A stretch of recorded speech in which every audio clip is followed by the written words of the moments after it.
My first pastoral appointment after seminary was not far from here, up the road just a ways in Pea Ridge. And we lived in Pea Ridge, there in the parsonage. The parsonage is no longer there, but at the time that's where we lived. I could stretch out my hands on the back porch, from the back porch of the parsonage, and touch the church. So we were close to the church, really close. But my appointment was also not just Pea Ridge, but Oakley Chapel, and it was just down the road toward Bentonville. That was 1980, and much has changed here in Benton County. Then, there was no Bozeman Eye Clinic. There was no Scottsdale Center. It was very different. At that time, Oakley Chapel was the smallest of the two churches on my pastoral charge. That's what it was called, a pastoral charge. That meant then that multiple pastorates assigned to one preacher, it was called his or her charge. So that was my charge. I would leave Pea Ridge in time to get to the first church on my charge and preach. Oakley Chapel probably had no more than 30 members at the time. I would leave the parsonage in time to get down the road to Oakley Chapel, where services began at 9 o'clock in the morning. And after preaching there, I'd get back in my car and drive back up the road to Pea Ridge in time for the 11 o'clock Sunday service and preach the very same sermon to a different group of people. I often wondered why it was called chapel. Oakley Chapel. Stepping inside, you could see it looked like a chapel. It had soft green colors on the walls, curved pews, beautiful stained glass windows. And atop the altar was a simple brass cross with two matching candlesticks on either side, probably given years and years earlier as a memorial to some loved one who lived long ago. I walked into the chapel about 15 minutes before 9 one Sunday morning to find the Chamberlain family extremely agitated and disturbed. "Someone has stolen the cross and the candlesticks," they said. Indeed, the altar stood bare before the heavy velvet curtain. Bare. Who on earth would want to steal a cross and candlesticks? Someone may be wanting to start their own church and needing supplies? Surely not. Someone desperate, we concluded. I preached the sermon that day, pretty rattled, I guess, pretty dazed about theft, and continued on to my next preaching assignment up the road back in Pea Ridge. And the Chamberlains assured me that they would contact the police or the sheriff about our stolen altarware, and I was shocked when I learned of the police report a week later. About a mile down a dirt road just beyond the church, the police found our cross. Yes, I know, it's hard to imagine a dirt road a mile away now from Oakley Chapel, but down a dirt road about a mile, they found it. Patrolling the area, the officer couldn't help but notice it glistening there in the sunlight beside the road. Obviously, someone had hurled the brass cross out of the window of a vehicle because it was lying there in the muddy ditch. He got out of his patrol car and picked it up and brought it back to the Chamberlains, who rejoiced to place it back on its rightful place on the chapel's altar. The matching candlesticks, however, were never found. And the policeman said this: probably someone wanted them for their mantle. The cross, however, he said, was just too obvious, too embarrassing.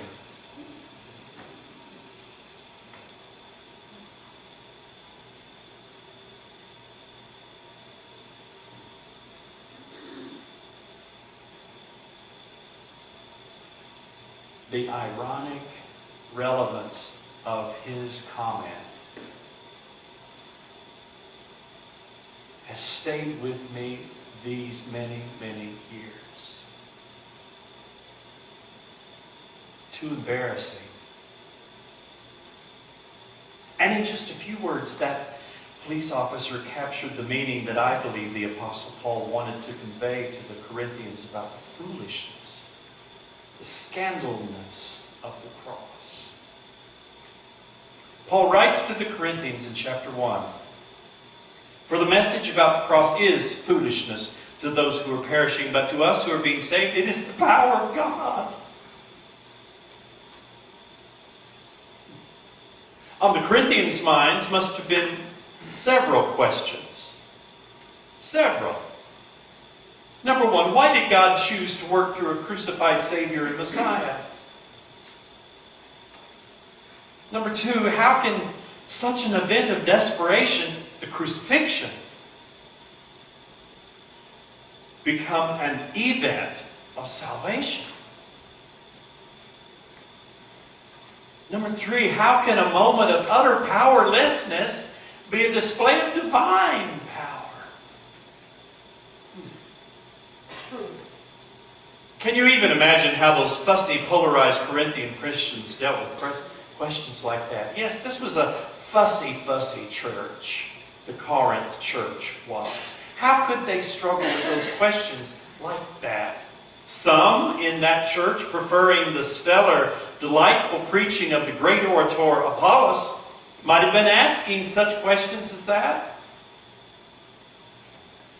And some in that same church, but ever so loyal to Simon Peter, head of the church, they too might have been asking those questions.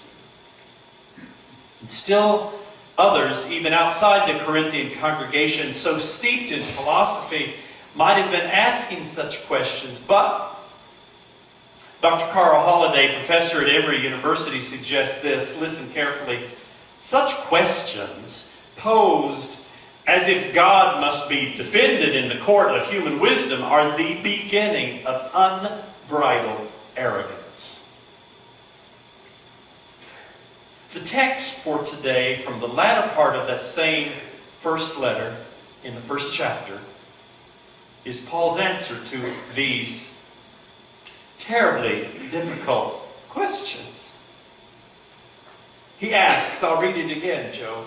Where is the one who is wise? Where is the scribe? Where is the debater of this age? Has not God made foolish the wisdom of the world? For since in the wisdom of God the world did not know God through wisdom, God decided through the foolishness of our proclamation to save those who believe. For Jews demand signs, Greeks demand wisdom and desire it. But we what do? We proclaim Christ crucified. A stumbling block to Jews and foolishness to Gentiles. To those of us who are being saved and called, both Jews and Greeks alike, Christ, the power of God and the wisdom of God, for God's foolishness is wiser than human wisdom, and God's weakness is stronger than human strength. You ought to shout hearing that.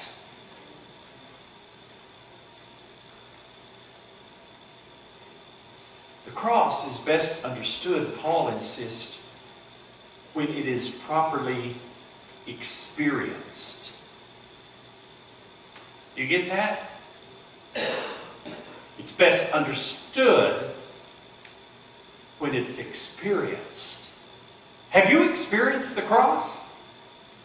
In just a few moments, I want to share a couple of stories where people have, and it changed their lives. Frederick Buechner, a wonderful Presbyterian, writes in an old book called Wishful Thinking this very interesting comment. Two of the noblest pillars of the ancient world, Roman law and Jewish piety, together supported the necessity of putting Jesus to death in a manner that even for its day was peculiarly loathsome. Thus the cross stands for the tragic folly of men, not just at their worst, but at their best. A six-pointed star, a crescent moon, a lotus. The symbols of these other religions suggest beauty and light. The symbol of Christianity is an instrument of death. It suggests, though, at the very least, hope. The history of God's dealings with Israel and other peoples has shown that Yahweh, God, has often made a mockery of human wisdom. And Dr. Holliday continues, humans often, don't we? Yes, we do. We often pride ourselves on our wisdom, talking about how brilliant we are, bragging about our high IQs. But we remain oblivious to God's true purpose. To presume that somehow God needs our advice and our counsel is not only the mark of arrogance, but the mark of illusion. And it reflects a profound misunderstanding of God as well as ourselves. Look at the prophet Micah. He is the one who is the friend of the poor and the oppressed. And he comes, he writes in that wonderful chapter 6, before we get to that 8th verse that we often so love to quote, what does the Lord require of you? But to do justice, to love kindness, and to walk humbly with your God. But before he says that, are you aware of what he says? In that earlier part of the 6th chapter, he comes to tell us that the Lord wants to pick a fight with you.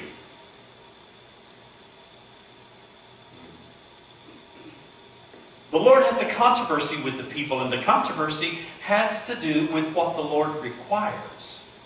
The requirements of what the Lord requires. The people of God have not met the requirements, so the Lord wants to pick a fight with you. And requirements are important, aren't they? Yes, they are. King David takes the 613 requirements from the Pentateuch and reduces them to 11 in Psalm 15. Listen to that psalm, and listen if you can hear all 11 of the requirements. O Lord, who may abide in your tent? Who may dwell on your holy hill? Those who walk blamelessly and do what is right and speak the truth from their heart, who do not slander with their tongue and do no evil to their friends, nor take up a reproach against their neighbors, in whose eyes the wicked are despised, but who honor those who fear the Lord, who stand by their oath and even to their hurt, who do not lend money at interest, do not take a bribe against the innocent. Those who do these things shall never be moved. How are you feeling right now? Kind of a, whew, I made it. Or maybe not. Well, look at Micah. Micah, remember, was the prophet who denounced a religion gone bad. A religion full of sham, heavy on form, but woefully light on any kind of power to change lives. And he's far more brief than King David. Not 11. He reduces them to just 3. He's okay. Don't worry about it. He was saying amen. I tried to get you to. Remember, Micah just 3, not 11. If you know it, you can say it with me. Do justice, love mercy, and walk humbly. Does that sound foolish to you? It might, by the world's standards. How am I going to get anywhere if I do justice, walk humbly, and love mercy? Could it be, I ask you, that the cross that Paul writes about and the requirements that Micah preaches about and the Beatitudes of Jesus that I'll preach about next Sunday, could it be that all of those become the very elements that turn the world upside down? Could it be?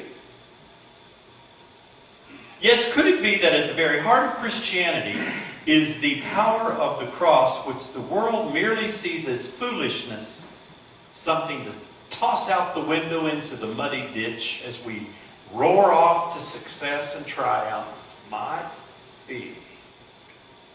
And those who have experienced the cross can say, yes, it is the power to save. Langston Hughes, his poem, Mother to Son. Listen to it again. Well, son, I tell you, life for me ain't been no crystal stair. It's had tacks in it, and splinters, and boards torn up, and places with no carpet on the floor, bare.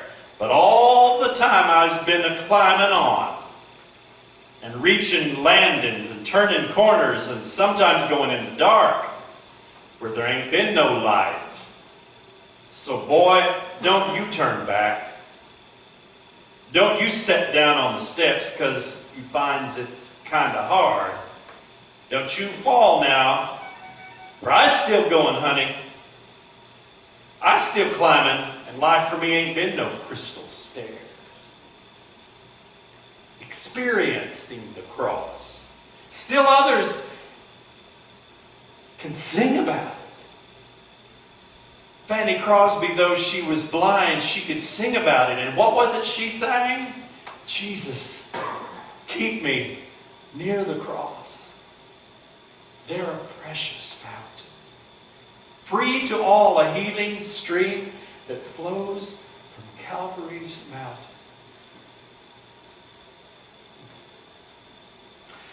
We will do well to remember Paul's words to the Corinthians.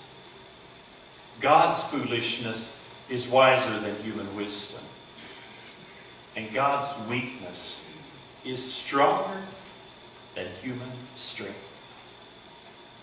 Let's pray. Jesus, thank you for the cross, the foolishness, the scandalous. For in it, O God, we see your great love. And it can change us and make us whole. In Jesus' name, amen.